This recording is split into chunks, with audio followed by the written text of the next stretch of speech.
Have you ever made a decision that you knew, the exact second you made it, would ruin your life?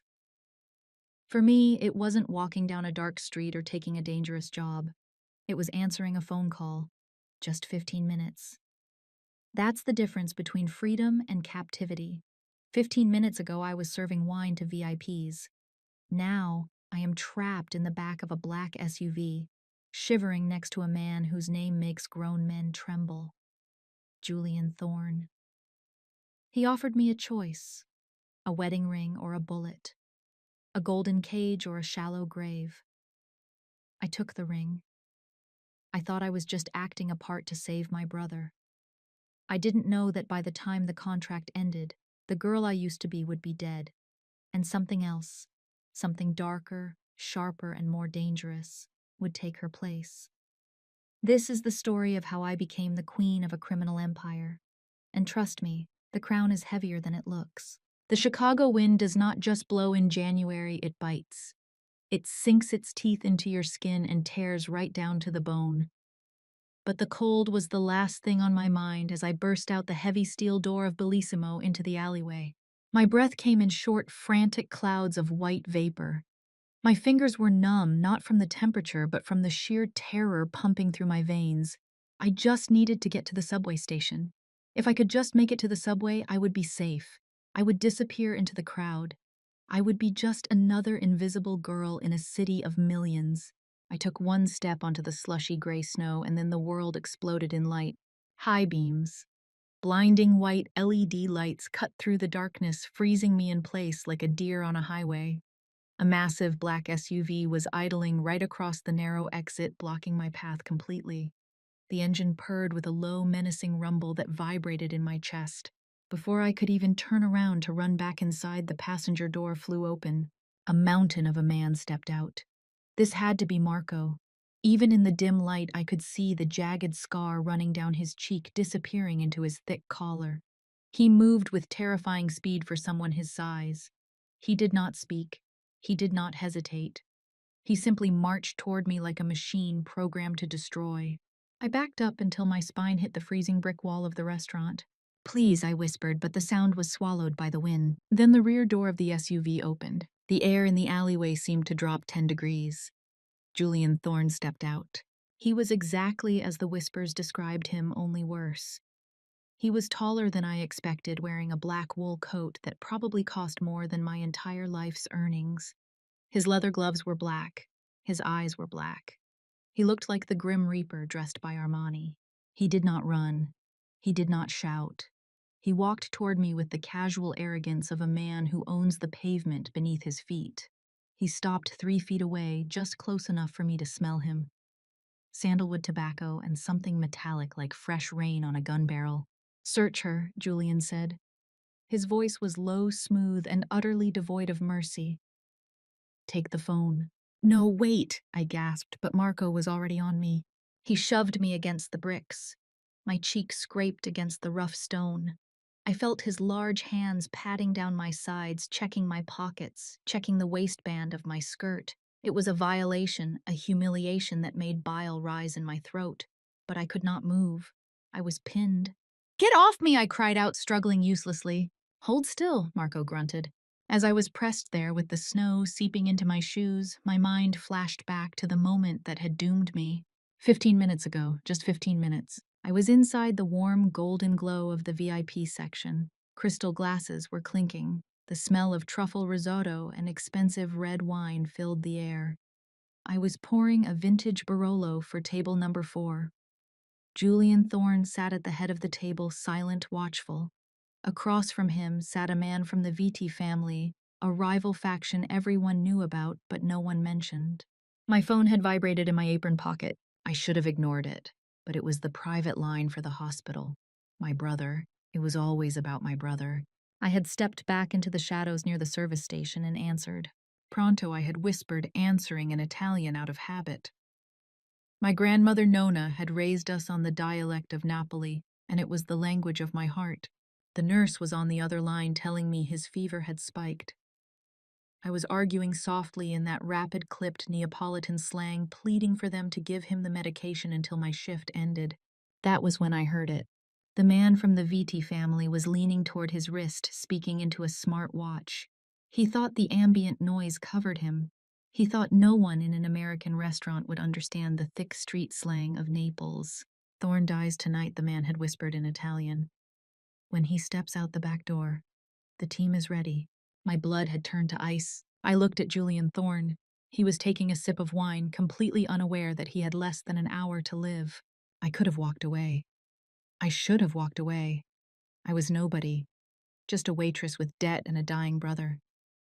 But I looked at Julian's profile, the sharp jawline, the isolated power he radiated, and I made a choice. A stupid, reckless human choice. I grabbed the check folder. I pulled out a pen. My hand was shaking so hard I could barely write. Do not go out the back, ambush. I wrote it in English. I slipped the receipt under his wine glass, making sure the text was facing up. Then I turned and walked away. I did not wait for a tip. I did not clock out. I just ran. Back in the alleyway, the memory shattered as Marco pulled my phone from my pocket. Got it, boss, Marco said, stepping back. I slumped against the wall, gasping for air. Julian Thorne stepped into the space Marco had vacated. He was so close now that his shadow consumed me. He looked down at me and I felt like a butterfly pinned under glass. You speak the dialect of Naples, Julian said. It was not a question. I learned from my grandmother, I stammered, my teeth chattering. I am not with them, I swear. I just wanted to warn you. He studied my face. His eyes were like dark tunnels searching for a lie. In his world, kindness did not exist. In his world, a warning was just a trap set by a different hunter. He thinks I am a double agent. The thought terrified me more than the cold. Get in the car, Elena Julian commanded. I shook my head, backing away until I had nowhere left to go. No, please, I have to go home. My brother is waiting. I said, get in the car. He did not raise his voice, but the command vibrated through my bones. Marco opened the back door of the SUV, waiting like a silent sentry. I looked at the empty street. No one was coming to save me. I had intervened in the affairs of lions, and now I was just another piece of meat. With trembling legs, I climbed into the back seat. The leather was soft and smelled of new money. Julian slid in next to me. The door slammed shut with a finality that sounded like a coffin lid closing. The lock clicked. The warmth of the car hit me, but I felt colder than ever. Julian reached into his inner coat pocket. My heart hammered against my ribs. Was he reaching for a gun? Was this it? Instead, he pulled out a piece of paper. It was the receipt, the cheap thermal paper from the restaurant with my jagged handwriting scrawled across the bottom. Do not go out the back. Ambush. He held it up between two long, elegant fingers. Then, with his other hand, he flicked open a silver lighter. The flame danced in the reflection of his dark eyes. He held the flame to the corner of the receipt. We both watched in silence as the fire curled the paper, turning my warning into black ash. The smell of burning paper filled the small space, choking me. When the paper was nothing but dust, he brushed his hands clean and turned to look at me properly for the first time. His gaze was intense, heavy, possessive. You saved my life, Elena, he said softly. I swallowed hard, a tiny spark of hope igniting in my chest. So you will let me go? A dark, humorless smile touched the corner of his lips. No, he whispered. That was the biggest mistake of your life. He leaned in closer until his lips were inches from my ear. Because you know too much. You are a loose end, and I do not leave loose ends. The car engine revved as the driver pulled away from the curb, merging into the snowy Chicago night. I watched the lights of the restaurant fade away into the distance. You are not going home tonight, Elena Julian said, staring straight ahead. My breath hitched. Tears pricked my eyes, hot and stinging. If a mafia boss told you that you were never going home, what would you do? Would you scream? Would you fight? Or would you freeze, just like I did?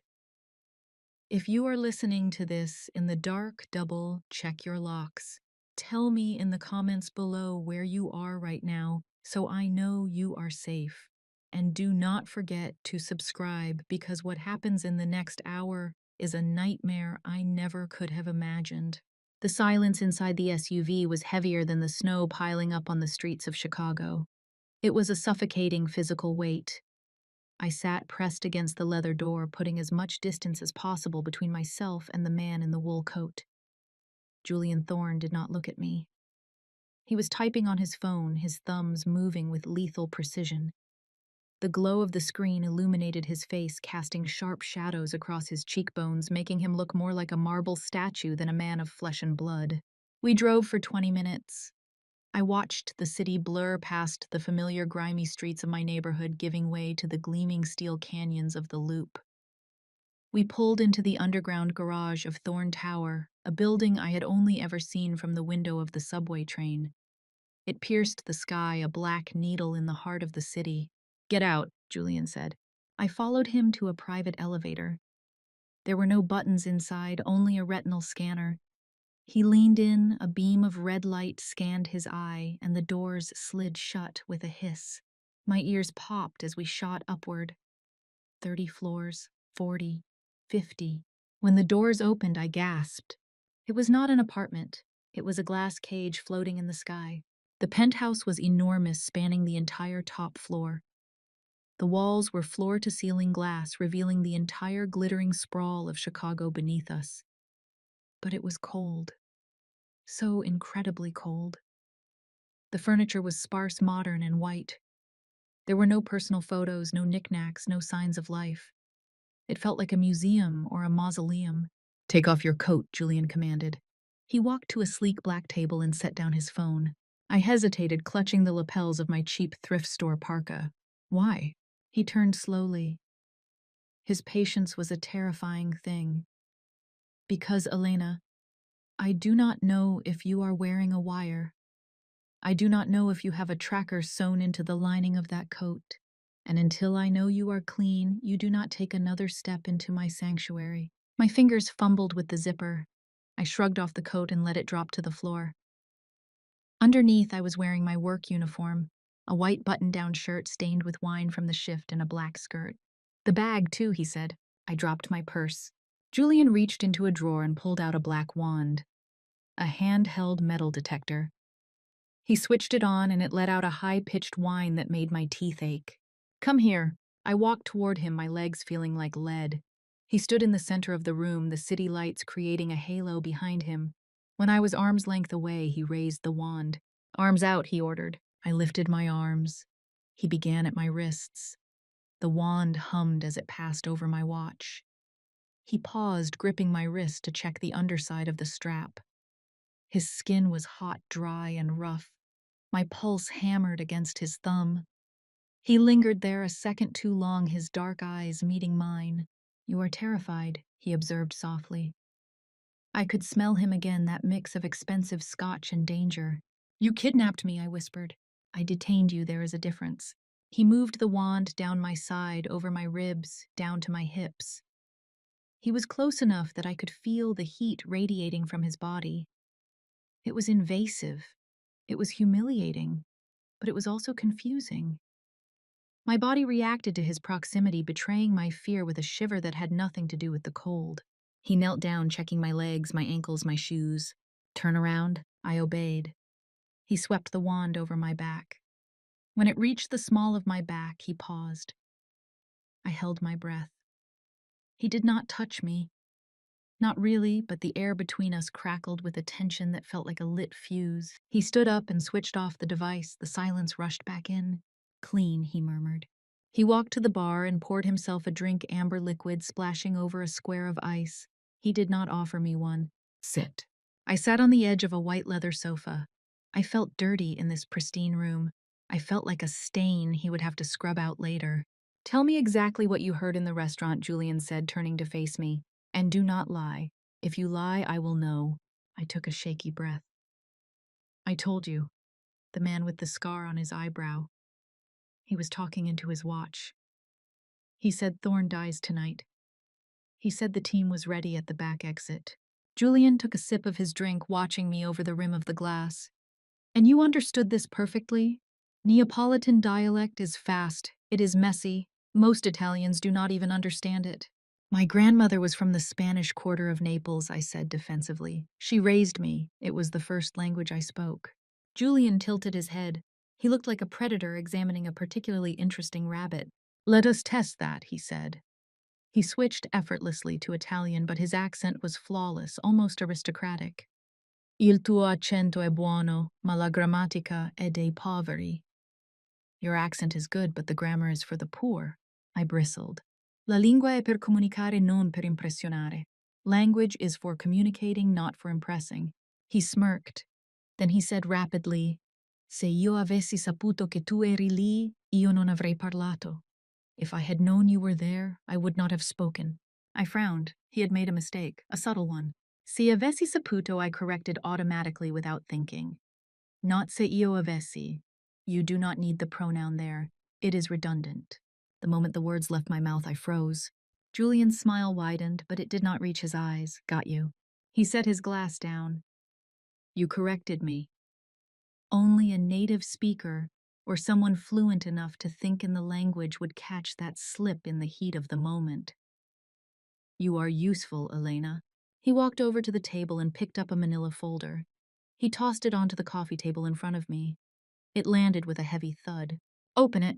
My hands trembled as I lifted the cover.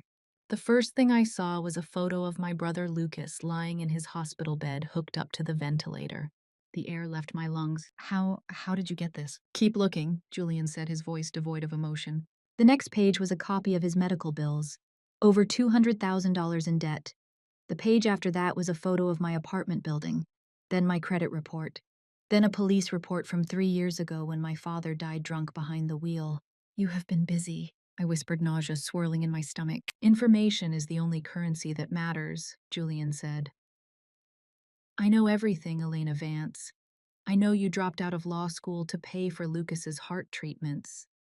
I know you work double shifts and steal leftovers from the kitchen to save on groceries. I know you are drowning. He leaned forward, bracing his hands on his knees, bringing his face level with mine. And I know that without the experimental treatment at St. Jude's, Lucas has maybe 3 months to live. Tears spilled over my cheeks hot and fast. You are a monster. I am a businessman, Julian corrected, and I am making you an offer. He stood up and walked to the window, looking out at the city he ruled. The men who tried to kill me tonight belong to the Vitti family. They are old school, superstitious. They trust family, and they trust blood. They are hosting a gala this Saturday. I need to be inside that gala. I need to get close to Lorenzo Vitti, the son, but they will not talk business with me. They think I am just an American thug. He turned back to me, his silhouette framed by the lights. But if I walk in there with a fiancé who speaks their language, who understands their customs, who looks innocent enough to be ignored, then I become invisible. They will speak freely around you because they are misogynists who think women are furniture. You will be my ears, Elena. I shook my head, standing up. No, I am not playing spy for the Mafia. I am going home. Julian picked up his phone. He tapped the screen once. Who are you calling? I asked, panic rising in my throat. The hospital administrator, Julian said calmly. I am the biggest donor to that wing. One word from me and Lucas is discharged. Tonight. They will put him on the street. My heart stopped. You would not. He is 16. He is on a ventilator. Try me. The cruelty in his eyes was absolute. He was not bluffing. He would kill a boy just to prove a point. I rushed forward, grabbing his arm. Stop, please do not. He looked down at my hand on his sleeve. I snatched it back as if I had touched fire. I will do it, I sobbed, my spirit breaking. I will do whatever you want. Just leave him alone. Julian lowered the phone. Good choice. He stepped closer, grabbing my chin and tilting my face up to his. His thumb brushed away a tear on my cheek, a gesture that felt shockingly intimate after his threat. I believe you are not a spy, Elena, but you know the face of the man who ordered the hit on me. If I let you go, they will find you. They will torture you to get to me. His eyes locked onto mine, mesmerizing and terrifying. You have only one path to survival. You become Mrs. Julian Thorne, or at least you pretend to be, starting right now. I stood in the center of the penthouse, shivering not from the cold, but from the aftershocks of the deal I had just made with the devil. So I am your prisoner, I said, my voice hollow. Julian slipped his phone into his pocket. You are my guest, my partner, and for the next 3 months the love of my life. Try to look happier about it. He walked over to the wet bar and poured another drink. This time he poured 2. He handed me a glass of amber liquid. Drink. You look like you are going to pass out, and I do not carry unconscious women. I took the glass and downed it in one burn. The whiskey hit my empty stomach like liquid fire, but it steadied my hands. Why me? I asked. You could hire a professional, an actress, a spy. Julian swirled his drink, looking into the depths of the liquor. My mother is dying. I blinked, surprised by the sudden shift. What? She is in a care facility upstate. She has dementia. For the last 5 years, she has been asking when I will settle down, when I will bring a nice girl home. The Viti family. They respect family values above all else. If I appear to be a man settling down honoring his mother's wish, it disarms them. It makes me look weak, sentimental. And when your enemy thinks you are weak, that is when you strike. So I am a prop, I said bitterly. A bait. Exactly. He set his glass down. But to sell this lie, we need to be convincing. He looked at his watch. It is 3 in the morning. The team will be here in 10 minutes. Team? The elevator chimed. The doors slid open, and 4 people marched in, pushing racks of clothes, carrying silver makeup cases and hair equipment. They did not look at me. They did not speak to me. They moved with military efficiency. Make her look expensive, Julian ordered, sitting on the white sofa, crossing his long legs. Not like a model, like a queen. Someone who was born into this life. For the next 3 hours, I was poked, prodded, and painted. They stripped me of my waitress uniform. They scrubbed my skin until it was raw. They plucked my eyebrows. They dyed my hair a richer, deeper shade of chocolate.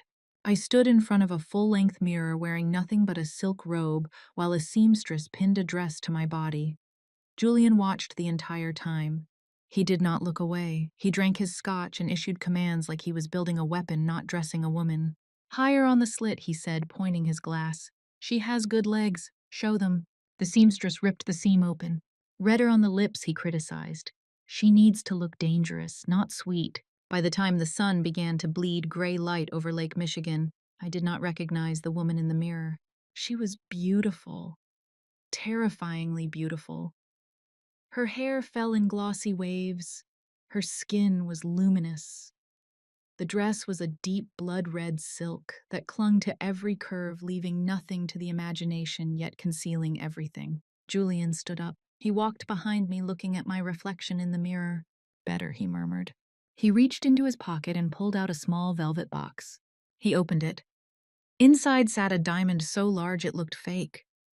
It was a vintage cut set in dark platinum, surrounded by tiny rubies that looked like drops of blood. My grandmother's ring, Julian said. He took my left hand. His fingers were cool. He slid the ring onto my finger. It slid over my knuckle and settled there heavy and cold. It fit perfectly. How? I whispered. How does it fit? I have an eye for sizing, Julian said, his voice low against my ear. He did not let go of my hand. He held it up, admiring the stone on my finger. Listen to me closely, Elena. This ring is worth more than your life. It is worth more than your brother's life. It is a target. When people see this ring, they know you belong to me. He turned me around so I was facing him. The smell of expensive grooming products and stale whiskey was intoxicating. Do not take it off, do not lose it, because if you do... He let the threat hang in the air. He reached behind him to the small of his back and pulled out a gun. It was small, black, and sleek, a Glock 43. I recoiled, stepping back. I do not want that. Take it. He grabbed my hand and forced the gun into my palm. It was heavier than it looked. The metal was freezing against my skin. Being my fiancé puts a target on your back, he said, his face grim. The Vitti family does not play by the rules. If they find out who you really are, if they corner you, you need to be able to end it. Bull. End them? I asked, my voice trembling. He looked at me with those abyssal black eyes. Or yourself before they take you. He guided my hand, showing me the safety. You have 24 hours to learn our backstory. Where we met. The name of your imaginary dog. And how to use this. He stepped back, looking at me. The dress, the ring, the gun. Because if you miss Elena, if you hesitate, the only person going into the ground will be you. The Field Museum of Chicago was transformed. The dinosaurs and ancient fossils were bathed in purple and gold light. Waiters in white tuxedos moved through the crowd with trays of champagne. A live jazz band played somewhere in the distance, the saxophone wailing like a crying woman. The air smelled of money, old money, the kind of money that did not scream but whispered. I stepped out of the limousine, my heels clicking on the pavement. The January wind tried to bite through my silk dress, but I did not shiver. I was too terrified to feel the cold. Julian stepped out beside me. He was wearing a tuxedo that fit him like a second skin. He looked devastating, handsome in a way that made your mouth dry and your instincts scream run. He offered me his arm. "Smile, Bella," he murmured. "You are the happiest woman in Chicago tonight." I took his arm. His muscles were hard as rock beneath the fine wool. We walked up the grand staircase. Cameras flashed, blinding me. I forced my lips into a smile that felt like it was cracking my face. "Stay close," Julian whispered, his lips barely moving. "My hand will be on your waist. If I squeeze twice, it means stop talking. If I squeeze once, it means we leave. Immediately. Do you understand?" "Yes," I breathed. We entered the main hall. It was a sea of sharks in designer clothing. Julian navigated the crowd with the grace of a predator swimming through a reef. He introduced me to bankers, politicians, and judges. I played my part, the shy, adoring fiancé. I laughed at their bad jokes. I flashed the ring. But my ears were open. I was listening. Every time Julian stopped to talk, I strained to hear the conversations at the tables nearby. Two men in gray suits by the bar. "The shipment is delayed at the docks." A woman in emerald earrings whispering to her husband. "Thorne is getting bold showing up here." Then I saw him. Lorenzo Vitti. He was standing near the T-Rex skeleton holding a glass of red wine. He was younger than Julian, maybe my age. He was handsome in a traditional Italian way. Curly dark hair, olive skin, bedroom eyes. But there was something wrong with his smile. It was too wide, too wet. He saw us. He walked straight toward us, the crowd parting for him like the Red Sea. "Julian," I felt his hand tighten on my waist. A warning. "Thorne Lorenzo," said his voice smooth like oil. "I did not think you would come. After the unpleasantness the other night." Julian smiled. A shark's smile. "I do not know what you mean, Lorenzo. I had a very peaceful night."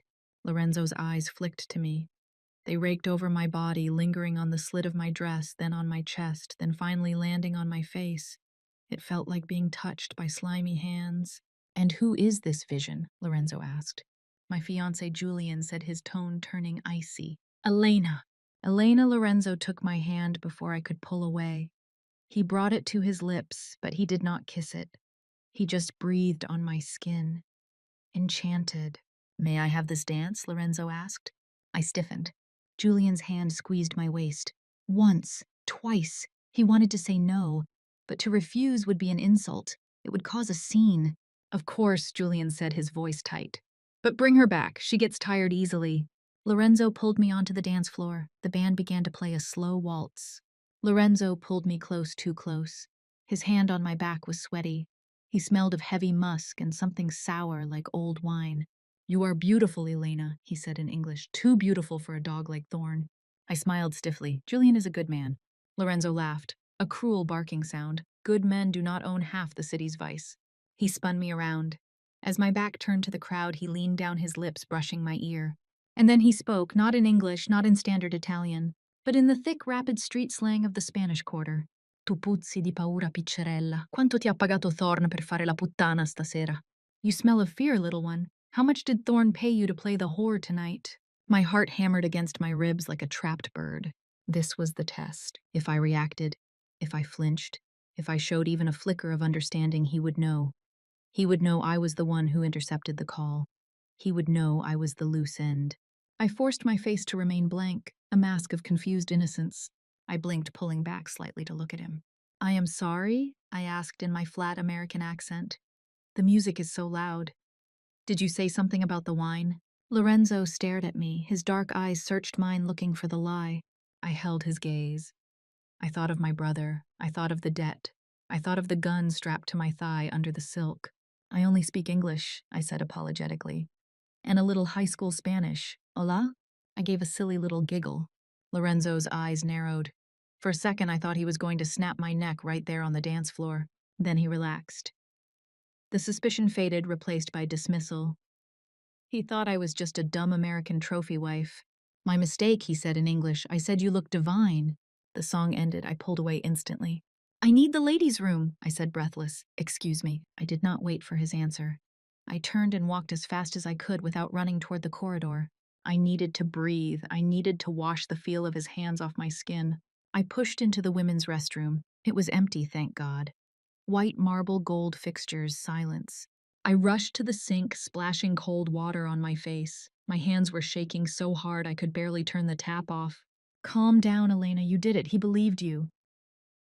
I grabbed a paper towel, drying my face. Then I saw it. In the mirror, the reflection of the last stall door. It was slightly ajar, and on the floor, protruding just an inch into the main room, was a hand. A woman's hand, pale, lifeless, wearing a catering server's bracelet. I spun around, gasping. I walked slowly toward the stall. Hello, I whispered. Are you okay? I pushed the door open. The scream died in my throat. It was one of the waitresses. Her throat had been slit. She was stuffed awkwardly onto the toilet, her eyes wide open, staring at nothing. Blood was pooled on the white tile, thick and dark. I stumbled back, my hand covering my mouth. Panic exploded in my brain. I had to get out. I had to find Julian. I turned to the exit. Click. The sound of the main door lock turning. I froze. Heavy footsteps echoed on the marble floor. Slow, deliberate, not the click of heels, the heavy thud of men's dress shoes. Someone was in here. Someone had followed me. I looked at the dead girl. Then I looked at the gap under the stall door. The footsteps stopped. Then a voice spoke low and mocking in that same Neapolitan dialect. So che sei lì. E so che hai capito tutto, puttanella. I know you are in there. And I know you understood everything, little whore. It was not Lorenzo. It was the man from the restaurant, the one with the scar. He began to kick open the stall doors one by one. Bang! First stall. Bang! Second stall. I was in the last one with the body. I had left my gun in my purse, which I had left at the table with Julian because it ruined the line of the dress. I was trapped, with a corpse, and a killer was 2 doors away. You're in the restroom with a dead body. And the killer is right outside the door, just steps away. Elena doesn't have a gun. She left it outside. The front door is locked. What should she do, scream or use the body as a shield? Comment your solution below. I really need your opinions. And don't forget to subscribe to the channel immediately, because in the next part, Julian will show you why he's called the Devil of Chicago. You won't want to miss that bloody scene. The lock of the stall door shattered with a single brutal kick. Wood splintered and flew inward, striking my arm, but I did not feel the pain. I was pure adrenaline, pure terror. The man with the scar stood there filling the doorway. He was huge. In the confined space of the bathroom stall, he looked like a nightmare made flesh. He grinned, revealing yellow teeth. Found you, Puttanella. He lunged. I did not scream. I did not freeze. I thought of Lucas lying in that hospital bed helpless without me, and a feral rage exploded in my chest. As his meaty hands reached for my throat, I swung my purse with every ounce of strength I had. It was heavy, filled with my phone keys and a small bottle of mineral water. It connected with the side of his head with a sickening thud. He grunted, stumbling back a step, but he did not fall. He shook his head like a bear shaking off a bee sting. Bitch, he growled. He grabbed my hair, yanking my head back so hard I saw stars. Pain seared through my scalp. I gasped, clawing at his wrist, but his grip was iron. He slammed me against the stall partition. The metal divider rattled and bent under the impact.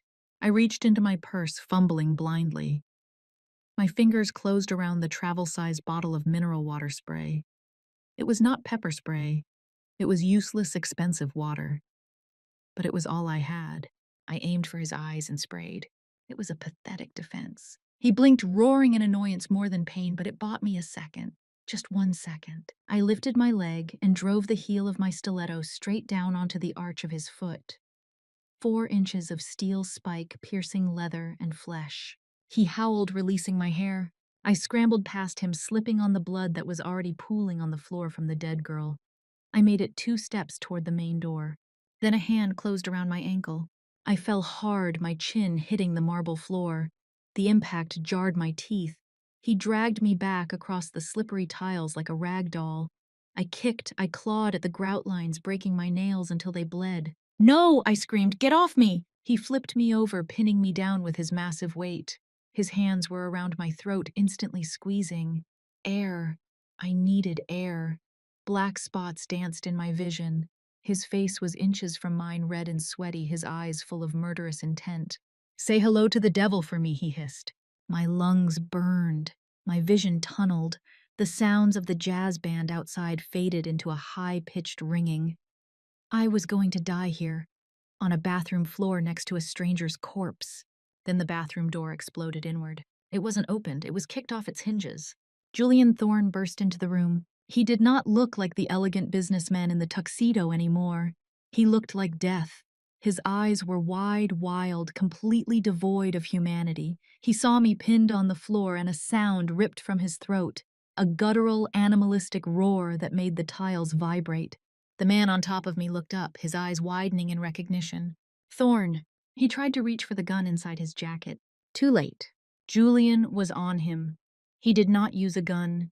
He did not seek cover. He launched himself through the air, tackling the man off me with the force of a freight train.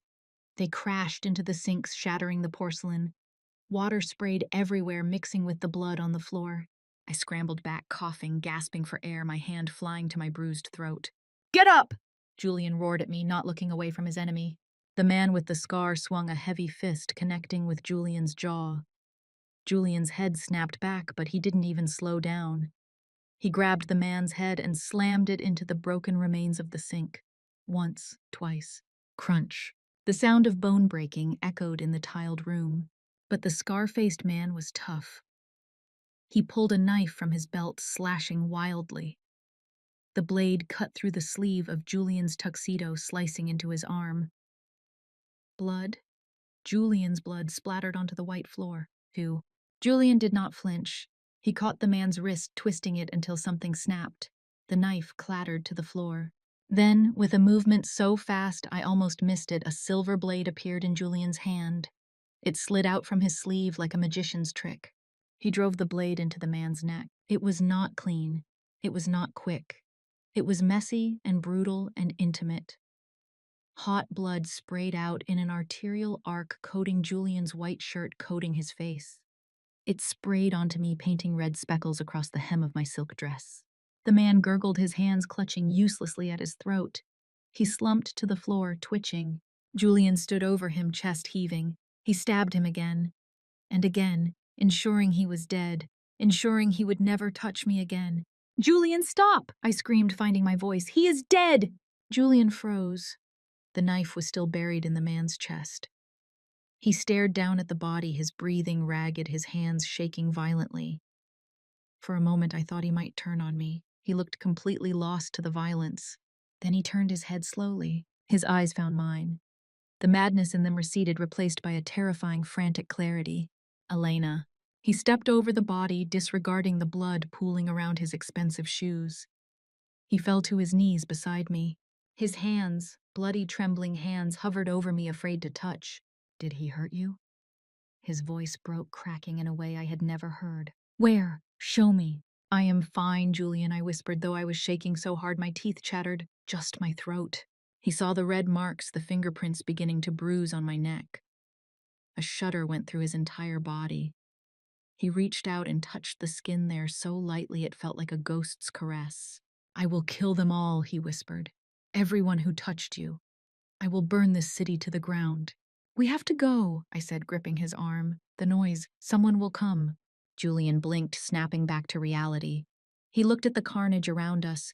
2 dead bodies, shattered porcelain, blood everywhere. Yes, he stood up, pulling me with him. He looked at my dress. The blood was dark against the red silk, but visible. "Take this." He stripped off his ruined tuxedo jacket. Beneath it, his white shirt was soaked in blood, both his and the dead man's. He wrapped the jacket around my shoulders, buttoning it to hide the stains on my dress. "Keep your head down, do not look at anyone." He grabbed my hand. His grip was bruisingly tight. We exited the bathroom. The corridor was still empty, miraculously. The music from the ballroom still played a cheerful, upbeat swing tune, completely oblivious to the slaughter that had just happened 50 feet away. We did not go back to the party. We went straight for the service exit. Julian kicked open the heavy door, and the freezing Chicago air hit us like a physical blow. It was snowing harder now, a blizzard that erased the world in white. His black SUV was waiting, the engine idling. Marco was at the wheel. He took one look at us, Julian covered in blood, me wrapped in a man's coat, shivering, and he didn't ask a single question. He just unlocked the doors. Julian shoved me into the back seat and climbed in after me. Go, Marco, now. The car squealed away from the curb, sliding slightly on the ice before gripping the road. I huddled in the corner of the seat, my arms wrapped around myself. The adrenaline was fading, replaced by a cold, creeping horror. I had just watched a man die. I had watched Julian butcher him. I looked at Julian. He was staring at his hands, which were coated in drying, sticky blood. He was rubbing them together compulsively, trying to wipe it off, but only smearing it further. Julian? I whispered. He jerked his head toward me. Come here. It wasn't a command, it was a plea. He reached out and pulled me across the seat. I went to him. I should have been terrified. I should have been repulsed. He was covered in death, but I needed him. I needed the heat of his body to prove I was still alive. I collapsed against his chest. I could smell the copper scent of blood mixing with his cologne.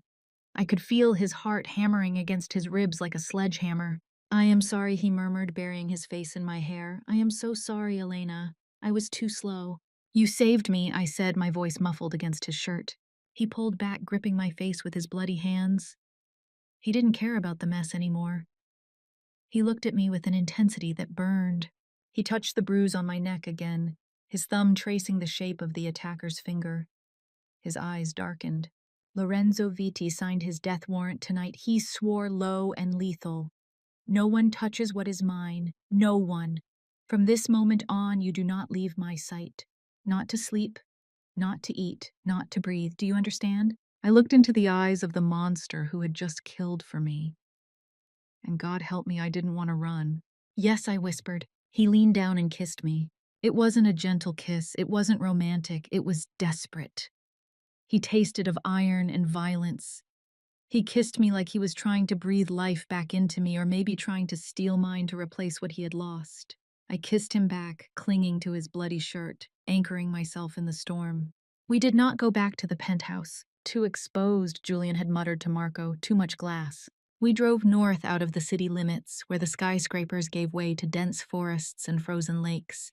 The blizzard howled around the SUV, turning the world into a tunnel of white. After an hour, we turned down a narrow, unplowed road. A gate opened automatically, and we pulled up to a cabin. It was not a rustic shack. It was a fortress of dark timber and stone sitting on the edge of Lake Michigan, hidden by the trees. Get inside, Julian ordered as Marco stopped the car. We ran through the snow, the wind cutting through my thin dress and Julian's jacket. Inside the cabin was warm, the air smelling of cedar and stale trapped heat. Marco stayed outside, patrolling the perimeter. Julian locked the heavy door behind us, throwing the deadbolt. Then he turned to me. Upstairs, bathroom now. I followed him up the wooden staircase. My legs felt rubbery. The shock was starting to set in, the trembling in my hands becoming violent. The master bathroom was huge, tiled in slate gray stone. Julian turned on the shower, turning the handle all the way to hot. Steam began to fill the room instantly. Take it off, he said. I looked down at myself. The red silk dress was ruined, stiff with dried blood at the hem. My skin felt tight and dirty. I unzipped the dress and let it pool on the floor. I stood there in my underwear, shivering. Julian did not look at my body with lust. He looked at me like a doctor examining a patient, or perhaps a mechanic assessing damage. He stepped closer and began to unbutton his ruined shirt. He peeled it off, revealing a torso carved from muscle and scarred by violence. There was a fresh cut on his arm where the knife had sliced him. It was bleeding sluggishly.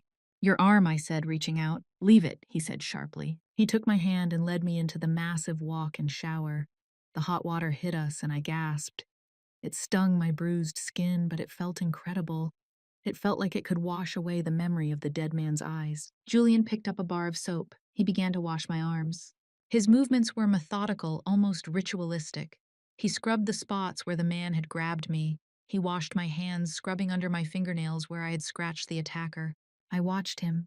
His face was set in a mask of concentration, but his hands were shaking. Julian, I said softly, you are shaking. He didn't answer. He just scrubbed harder. You have OCD, don't you? I realized. The way you cleaned your hands in the car. The way you need everything ordered. The white apartment. He stopped. He stood there under the spray water running down his dark hair over the sharp planes of his face, mixing with the blood he hadn't washed off himself yet. My father, he said, his voice barely audible over the water. He was a butcher. Not literally, but in the business. He used to come home covered in it, every night. He would sit at the dinner table with it under his fingernails. He looked at his own hands, staring at the pink water swirling down the drain. I swore I would never be dirty like him. I swore I would keep my world clean, sterile. He looked up at me, and the vulnerability in his eyes broke my heart. And tonight, I covered you in it. I dragged you into the filth I spent my life trying to escape. He dropped the soap. He leaned his forehead against mine, closing his eyes. I hated myself for it, Elena. Every drop of blood that touched you felt like acid on my own skin. I reached up, cupping his face. The water slicked our skin, making us slippery. You saved me, Julian. You got dirty so I could stay alive. That is not filth. That is... I couldn't find the word. Love? No, too soon. Too impossible. That is sacrifice, I whispered. He opened his eyes. They were dark, wet, and full of pain. Let me clean you, I said. I picked up the soap. I washed his chest gentle over the old scars. I washed his arms careful around the fresh cut. I washed his hands, interlacing my fingers with his until the water ran clear. We stood there for a long time, just breathing in the steam, holding on to each other. There was no sex. The trauma was too fresh, the exhaustion too deep. But there was intimacy. A raw, stripped-down intimacy that felt more dangerous than any gun. Later, we lay in the massive bed wrapped in thick down comforters. The wind howled outside, rattling the window panes. Julian lay on his back, staring at the ceiling. His gun was on the nightstand next to my head. My gun was under my pillow. Why do you do it? I asked into the darkness. If you hate the filth, why stay in the life? Why not take your money and disappear? Julian turned his head on the pillow to look at me. Because monsters exist, Elena. Whether I am here or not. If I leave, someone like Lorenzo Vitti takes over everything. He would flood the streets with drugs, he would traffic women, he would kill without rules. He reached out his hand, finding mine under the covers. I am a monster too, but I am a monster with rules. I keep the chaos contained. I protect what is mine. Like my brother, I said softly. Like your brother? And now, you. I squeezed his hand. You paid his medical bills. You saved him tonight. I would burn the world for him if it meant keeping you safe, he said simply. I fell asleep holding his hand, the gun under my pillow, pressing uncomfortably against my cheek, reminding me that safety was just an illusion. The next morning, I woke to the smell of coffee and impending doom. I went downstairs wearing one of Julian's oversized shirts. He was in the kitchen, staring at a laptop screen. Marco stood by the window, looking out at the snow with binoculars. What is it? I asked, sensing the tension. Julian looked up. His face was back to being a mask of cold indifference, but his eyes were tired. Lorenzo Vitti, he said. He knows we are gone. He has declared war. I poured myself a cup of coffee, my hands steady. War? He has put a bounty on my head. $5 million. Every two-bit thug in Chicago is looking for us right now. That is not the worst part, Marco rumbled from the window. Julian hesitated. Then he turned the laptop screen toward me. It was a live feed from a security camera outside my brother's hospital room. Two men in dark suits were standing outside the door. They weren't police. He sent men to the hospital, Julian said, his voice deadly quiet. They haven't gone in yet. The hospital security is holding them back for now. But it is only a matter of time. I dropped my coffee mug. It shattered on the floor, ceramic shards flying everywhere. Lucas, I gasped. Julian was at my side in an instant, gripping my shoulders. We will get him, I promise. How? I cried. We are hiding in the woods. We stop hiding, Julian said. We finish this today. We left the cabin 10 minutes later. The drive back to the city was silent and fast. Marco drove like a man possessed, weaving through the snowdrifts. Julian was on the phone barking orders in Italian to his lieutenants. He was mobilizing an army. He was planning a direct assault on the Vitti stronghold. No, I said from the backseat. Julian paused the phone halfway to his ear. What? You cannot attack them head on, I said, my mind racing. That is suicide. They are expecting that. They have the numbers. They have the police in their pocket. If you start a shooting war in the streets, the FBI will come down on you, not them. Julian lowered the phone. What do you suggest, consigliere? The word was a Mafia term. Advisor. It sent a shiver down my spine. I closed my eyes, thinking back to the gala, thinking back to the conversations I had overheard, the whispers. Money, I said, opening my eyes, hit their money. Julian frowned. That takes time. We don't have time. No, listen. At the gala, I heard Lorenzo bragging to his banker. He was talking about a shell company, Red Star Imports. He said they were moving all their liquid assets there to prepare for the war with you. I leaned forward, grabbing the back of Julian's seat. I remember the account numbers, or part of them. He showed the banker a text message. I have a photographic memory for numbers. It's how I memorized orders at the restaurant without writing them down. Julian stared at me. You saw the account numbers? The Cayman Islands routing code starts with 001, then 458. I recited the string of numbers that had been burned into my brain. Julian looked at me with something new in his eyes. Not just desire, not just protectiveness, respect, awe. He turned to his laptop. He typed furiously. Get me the forensic accounting team, he barked into his headset. Now. I don't care what time it is. For the next hour, the back of the SUV became a war room. I wasn't just the waitress anymore. I wasn't just the fake fiancé. I was the key. I directed Julian's hackers, helping them piece together the puzzle of Vitti's financial empire based on the fragments of gossip I had collected. There, Julian said, pointing at the screen. We found it. Red Star Imports. They have over $50 million sitting there. Freeze it, I said. Trigger a federal audit flag. Make it look like a terrorist financing alert. The bank will lock the account instantly. They won't be able to buy a bullet, let alone pay a hitman. Julian typed the command. Enter. Done. He sat back, exhaling a long breath. He looked at me and grinned. A feral, dangerous grin that made my toes curl. You are brilliant, he said. You are absolutely terrifying. He reached over the console, grabbing the back of my neck and pulling me into a hard kiss. It wasn't gentle. It was a celebration of victory. My consigliere, he whispered against my lips. But our victory was short-lived. My phone buzzed. It wasn't a call, it was a text message from an unknown number. I opened it. A video file. I pressed play. My hand started to shake. The video showed a hospital room, my brother's room. Lucas was lying there pale and small in the bed. But the machine next to him, the ventilator. Someone's hand was hovering over the power cord. A voice came from behind the camera, Lorenzo's voice.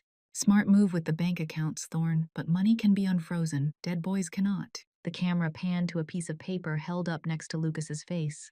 The money or the plug, you have 20 minutes. The video ended. I screamed, a sound of pure raw agony that tore my throat. Lucas, no! Julian snatched the phone from my hand. He watched the video, once his face turning to stone. 20 minutes, he said. Marco, can you make it to St. Jude's in 20? Marco looked in the rearview mirror, his eyes grim. In this snow? It will take 30. Minimum. Drive, Julian roared. Drive like the devil is chasing you, because I am right behind you. The SUV surged forward, engines screaming. I sat there, clutching my phone, rocking back and forth. 20 minutes. My brother had 20 minutes to live. This was my fault. I had played the game. I had attacked their money, and now they were attacking my heart. Julian grabbed my hand, squeezing it so hard my bones ground together. We will make it, Elena. And if we don't, I whispered, tears streaming down my face. Then I will rip Lorenzo Vitti apart piece by piece, Julian vowed, and I will let you strike the final blow. Dear friends, Elena and Julian have officially become a team. They've embarked on a journey of survival together, but the price to pay could be the lives of the most innocent.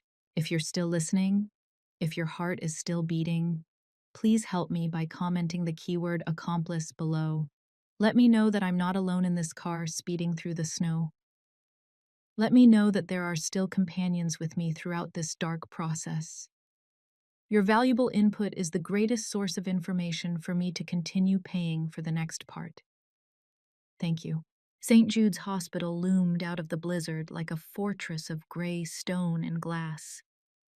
The lights were on, but there was a strange, unnatural stillness about the entrance. No ambulances, no people smoking near the doors, just two black sedans parked haphazardly on the curb, blocking the main ramp. Marco slammed on the brakes. The SUV fishtailed on the ice before coming to a violent stop 50 yards from the entrance. It is a trap, Marco rumbled, his hand already reaching for the assault rifle under his seat. The perimeter is compromised. I count 4 hostiles in the lobby. Julian did not flinch. He was checking the clip of his handgun, his movements precise and mechanical. Of course it is a trap. Lorenzo wants me to walk into a kill box. I looked at the hospital, my heart slamming against my ribs like a caged bird. Lucas is on the 4th floor, East Wing. If they cut the power to his ventilator, they won't, Julian said, his voice deadly calm. Not yet. Lucas is the bait. You don't destroy the bait until the wolf is in the trap. He turned to me. The dashboard lights cast deep shadows over his face, highlighting the fresh cut on his cheek from the bathroom fight. He looked terrifying. He looked beautiful. Listen to me, Elena. We cannot both go in the front. I am going to draw their fire. I am going to make so much noise in that lobby that every gunman in the building will come running down to kill me. No, I whispered, grabbing his arm. That is suicide. There are too many of them. He covered my hand with his. His palm was warm, rough, and stained with dried blood. It is the only way. While I keep them busy, you go around to the loading dock. Use the service elevator. Get to Lucas. Lock the door and do not open it for anyone but me. I can't leave you. You have to. You are the only one who can save your brother. He leaned in and kissed me hard and fast. It tasted of goodbye. Go. Run. He kicked the door open and stepped out into the snow. Marco followed him, racking the slide of his rifle. I watched through the window as Julian walked straight toward the main entrance. He didn't run. He didn't hide. He walked with his arms spread wide, a taunt to every enemy watching.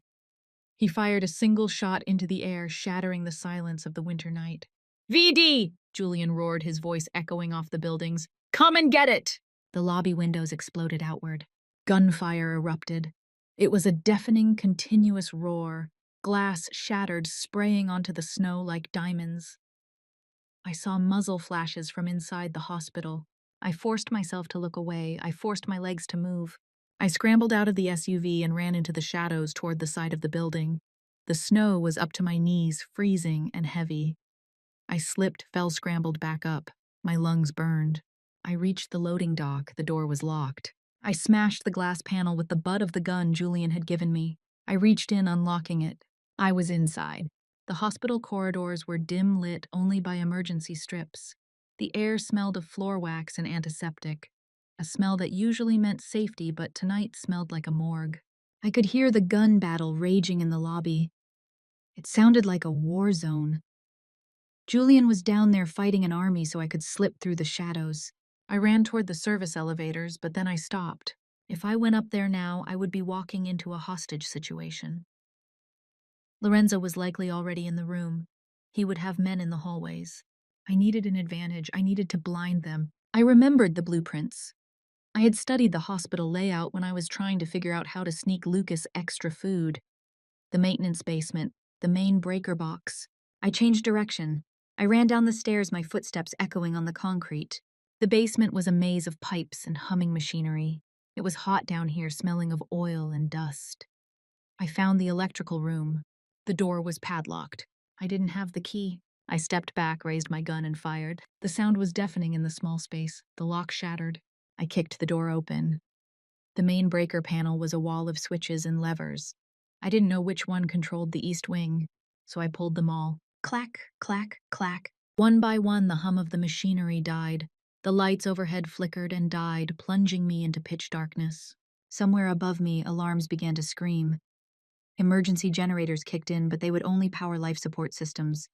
The hallways, the cameras, the elevators, they would all be dead.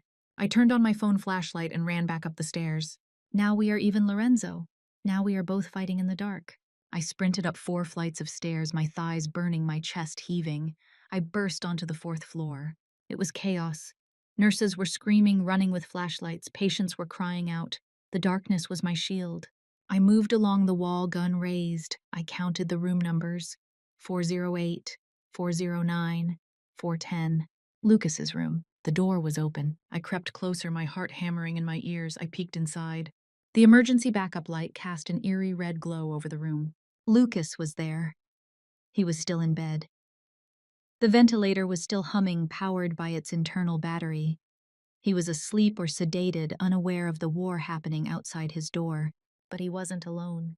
Lorenzo Vitti was sitting in the visitor's chair. He looked relaxed, comfortable even. He held a silver pistol in his lap.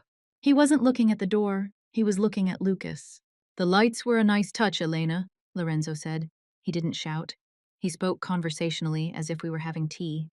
Clever girl. Julian taught you well? I stepped into the doorway, gun pointed at his chest. My hands were shaking. Get away from him, I said. My voice sounded thin and brittle. Lorenzo turned to look at me. He smiled. It was the smile of a man who held all the cards. Drop the gun, he said. He raised his pistol and pressed the muzzle against Lucas's temple. My breath hitched. No, please. Drop it, or I paint the wall with his brains. I looked at Lucas. He looked so small, so fragile. I slowly lowered my arm. I crouched down and placed the gun on the floor. I stood up, hands raised. Kick it away, Lorenzo ordered. I kicked the gun. It skittered across the linoleum, stopping under the bed. Lorenzo stood up, keeping his gun trained on my brother. Where is he? Lorenzo asked. Where is the great Julian Thorne? Did he die in the lobby? He is coming for you, I said defiantly. I doubt it. I sent 10 men down there, 10 professional killers. Then you sent 10 men to their deaths, a voice rasped from the hallway. Lorenzo spun around. Julian stood in the doorway. He looked like a corpse walking. His shirt was shredded. Blood poured from a wound in his shoulder and another in his thigh. His face was pale, coated in sweat and grime. But his eyes were burning coals of hatred. He held a gun in his good hand, but it was hanging by his side. He looked like he barely had the strength to stand, let alone aim. Thorne, Lorenzo sneered, pivoting his body. He swung his gun away from Lucas, aiming it directly at Julian's heart. Drop your weapon, Julian, Lorenzo commanded, or the girl watches you die. Julian's fingers opened. His gun fell to the floor with a heavy thud. Let them go, Lorenzo, Julian wheezed, leaning against the door frame. This is between us. Oh, it is, Lorenzo agreed, and it ends now. He cocked the hammer of his gun. Goodbye, Thorne. Time did not just slow down, it stopped. I saw every dust mote floating in the red emergency light. I saw the bead of sweat rolling down Lorenzo's temple. I saw the widening of Julian's eyes, not with fear for himself, but with terror for me. Lorenzo's finger began to tighten on the trigger. He was going to kill Julian, then he was going to kill me, then Lucas. I was the only variable he hadn't accounted for. He thought I was disarmed. He thought I was just a frightened sister, a waitress, a fake fiancée. He didn't know about the ankle holster. Julian had strapped the small backup revolver to my ankle in the car, just in case, he had said. The unexpected blade cuts the deepest. I didn't have time to think. I didn't have time to weigh the morality of taking a human life. There was no judge, no jury, no law. There was only the predator and the prey. And I refused to be the prey. No! I screamed. I dropped to my knees. Lorenzo flinched, distracted by my movement, thinking I was collapsing in grief. His eyes flickered toward me for a fraction of a second. That was all I needed. My hand flew to my ankle. I felt the cold steel of the revolver. I ripped it from the Velcro strap. I didn't aim. I didn't close one eye. I pointed the barrel up from the floor at the man who threatened my family. Don't hesitate, Julian's voice echoed in my memory. Hesitation is death. I pulled the trigger. Boom! The sound was louder than I expected in the small room. It was a thunderclap that shattered the world. The recoil jarred my wrist. I watched as a red mist sprayed into the air behind Lorenzo. The bullet caught him under the chin. It snapped his head back violently. His gun fired into the ceiling plaster, raining down like snow. Lorenzo Vitti stood there for one impossible second, looking surprised. Then his knees buckled. He collapsed backward, crashing into the medical cart, sending trays and instruments clattering across the floor. He hit the ground and didn't move. A dark pool began to spread rapidly around his head. Silence rushed back into the room, ringing in my ears. I stayed on my knees, arms still extended, gun still pointed at the space where he had stood. Smoke curled lazily from the barrel. My brother was still sleeping. The ventilator hissed rhythmically. Hiss, click, hiss, click. I killed him. The thought floated in my mind, detached and clinical. I had just killed a human being. I waited for the horror. I waited for the bile to rise in my throat. I waited to break down. But the horror didn't come. Instead, I felt a cold, absolute calm. I felt safe. Elena. Julian's voice broke the trance. He limped toward me, leaving a trail of blood drops on the floor. He fell to his knees in front of me. He didn't look at Lorenzo's body. He only looked at me. He grabbed my shoulders, his grip desperate. Are you hit? Did he hurt you? I shook my head slowly. I lowered the gun, placing it gently on the floor. I killed him, I whispered. Julian pulled me into his chest. He wrapped his arms around me, burying his face in my neck. He was shaking. The great, untouchable Mafia Dawn was shaking like a leaf. You saved us, he rasped. You saved everyone. He pulled back, cupping my face. His thumbs wiped away tears. I didn't know I was crying. Listen to me, he said, his voice urgent. The police are coming, the sirens. Do you hear them? I listened. Yes. In the distance, rising above the blizzard, the wail of sirens was getting louder. They will find a body, Julian said, speaking fast. They will find a gun. He reached down and picked up the revolver I had fired. He wiped the handle with his shirt sleeve, then pressed his own fingers onto it. What are you doing? I asked. You were never here, Julian said. Marco is waiting at the stairwell. He will take you and Lucas down the fire escape. There is a van waiting in the alley. No, I grabbed his wrist. I pulled the trigger. It was self-defense. It was an execution, Julian corrected grimly. And you have a record. They will tear you apart. I won't let you spend a day in a cell. He pressed the gun into his own hand. I killed him, Julian stated, his eyes locking onto mine. It was a gang war. I came here to settle a score. You are just a civilian caught in the crossfire. Julian, no, you are bleeding. You need a doctor. I will get one, in prison hospital. He smiled, a sad, broken smile. Go, Elena. Take your brother and go. I love you. The words slipped out before I could stop them. He froze. For a second, the mask slipped, and I saw the man beneath the monster, a man who wanted to be loved. I know, he whispered. That is why you have to leave, because I destroy everything I touch. He pushed me toward the door.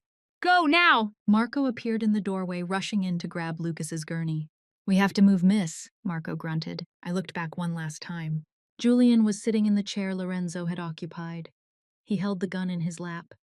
He was waiting for the police. He looked at me across the room, his eyes dark and unreadable. The contract is over, Elena, he said softly. You are free. I turned and ran. 1 month later, the coffee shop on State Street smelled of burnt beans and wet wool. It was crowded, noisy, and perfectly normal. I sat by the window, stirring a packet of sugar into my latte. I wore a beige sweater and jeans. My hair was tied back in a messy bun. I looked like every other college student or young professional in Chicago. I was safe.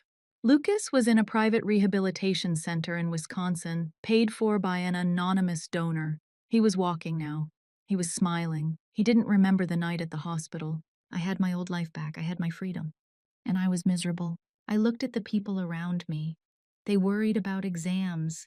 They worried about rent. They worried about weather. They were sleepwalkers. I looked at my reflection in the window. The girl looking back at me seemed faded, gray. I missed the color. I missed the red of the dress, the black of the night, the metallic glint of a gun.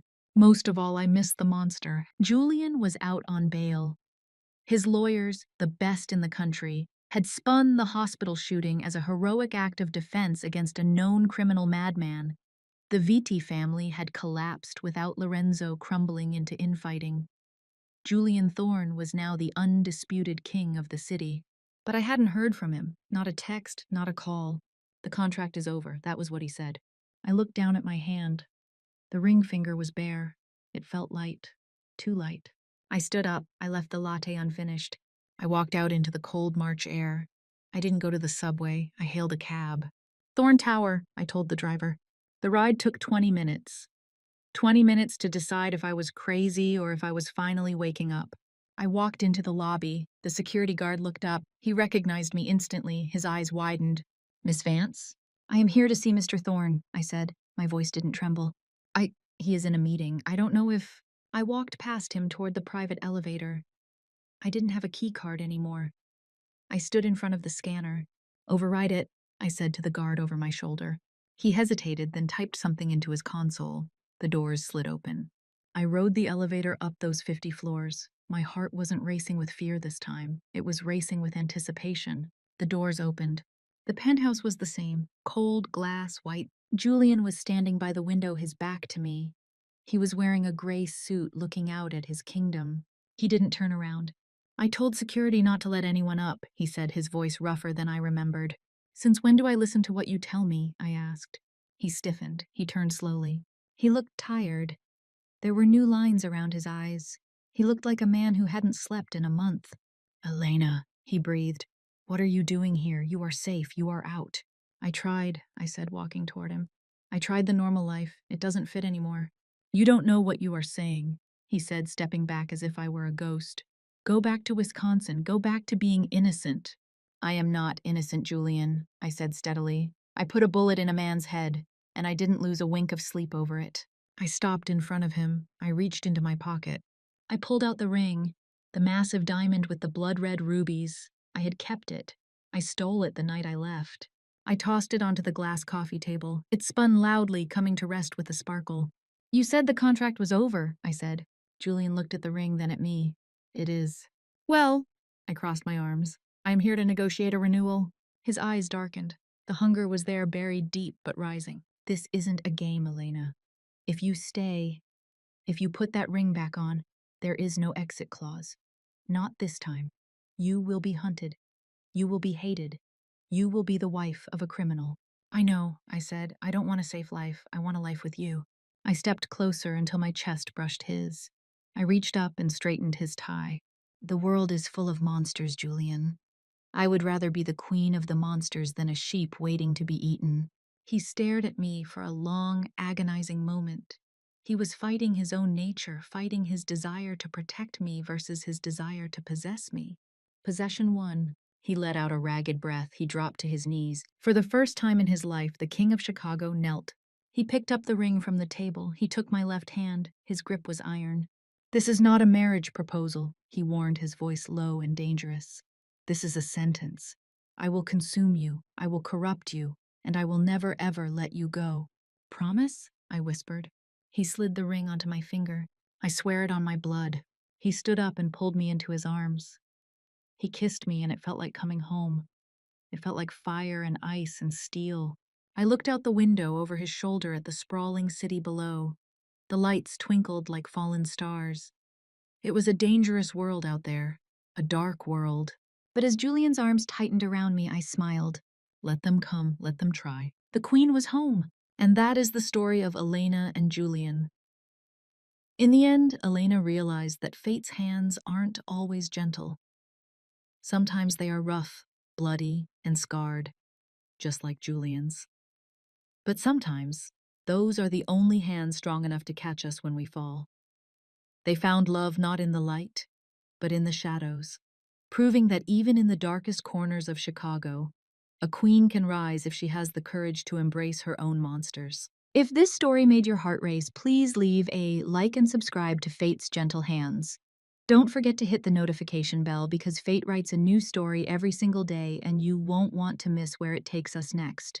What would you have done in Elena's place? Tell me in the comments below. Until next time, stay safe or stay dangerous.